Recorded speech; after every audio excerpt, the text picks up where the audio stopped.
Hi, ladies and gentlemen, we're getting closer to the big, exciting day of writing about the Mexican-American War. Were we justified in going to war with Mexico? That's the question.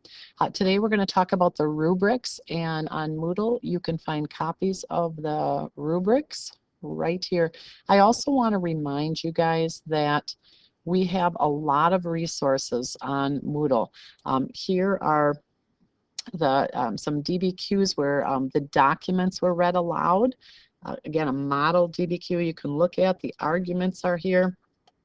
And then also, if you're taking notes for that outside information, there are just a lot of different sources here that you can use. They're very exciting. You're certainly welcome to Google your own, but you're going to want to make sure that you Google the causes of the war and focus on that. So let's take a look at the rubric. It's really important to know what it is you have to do. And so first of all, I'm going to start at the 3 area. The introduction, you need to have a hook, thesis, and roadmap. The roadmap, of course, tells your categories. The categories are organizational parts of your paper. You also want to make sure that you have that your body paragraphs have topic sentences. I need some good highlighting skills, it looks like here. Body paragraph should have topic sentences, so the sentence tells what the paragraph is about, but then also ties back to the thesis. Another reason why why the war was justified, or a second reason why the war was unjust is, and then tell what it is. You want to make sure that you answer the question with really good arguments. You got to make sure you are convincing us. You can do that by having some good evidence, and you can get that from outside information. Again, you were supposed to take notes, videos. I just showed you some places where you could get some outside information. You need to have 2 to 3 pieces of elaboration or details that you have not gotten from the documents. Moving on, the exciting documents that we discussed, and you guys understand them wonderfully. You need to use at least 3 documents. Now, when we looked at the documents, 2 of the documents seemed like they supported the war. 2 of the documents seemed like they didn't support the war. So you're going to need to use, whichever 2 support your side, but then one of the other ones you're going to have to kind of maybe twist it a little to get it to, show support, or maybe you want to just kind of explain why that rationale doesn't work from the other document.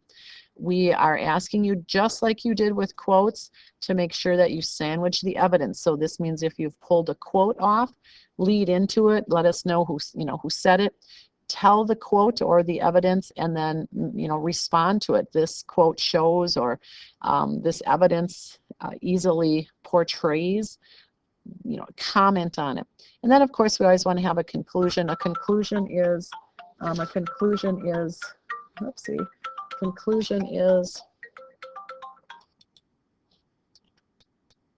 right, I'm going to jump up here to the 4 level. For the 4, for the introduction, you need to use a thesis statement that uses while or although. And if you remember, we actually did that right in the beginning on our handout. So most of you actually already have that. Then you also need to use historical thinking, and you need to use it 1 time, right there, 1, oops. And you can use cause and effect. You can use differing perspectives through their eyes or turning points. Cause and effect you could use almost anywhere. Differing perspectives you might use when you're looking at different evidence from the documents. Through their eyes, it'd be certainly interesting to use that in terms of manifest destiny. We today tend to look at that idea and kind of go, wow. But back then we have to remember that that was their belief. Turning points. The Mexican-American War was obviously a huge turning point for both the United States and Mexico, who lost, at least 1/3 of their land. This would be great to use probably in the conclusion when you're trying to make a point.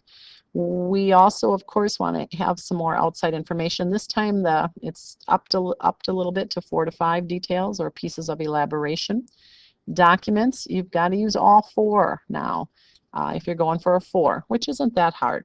And then, of course, we're really kind of wanting to see some decent, not perfect, but decent grammar and punctuation. I'm just going to also pull up the honors.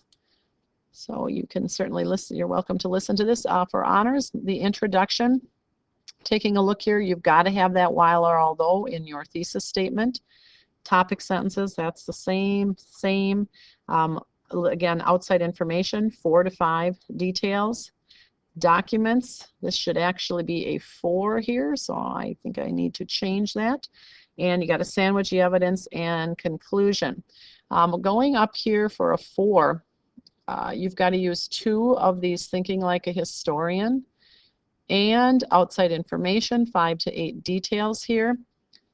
And let's go right down here. You're going to get a mystery document. These are the big differences. So we've already talked about that. You're going to get a document that you have not seen, and you need to incorporate that in. That's actually usually how it's done when people do DBQs. They don't usually get to see them ahead of time. You need to have a rebuttal paragraph, or you need to have a rebuttal built in. And so right here, rebuttal paragraph, meaning you're showing why the opposite side is, their argument is faulty or they're wrong.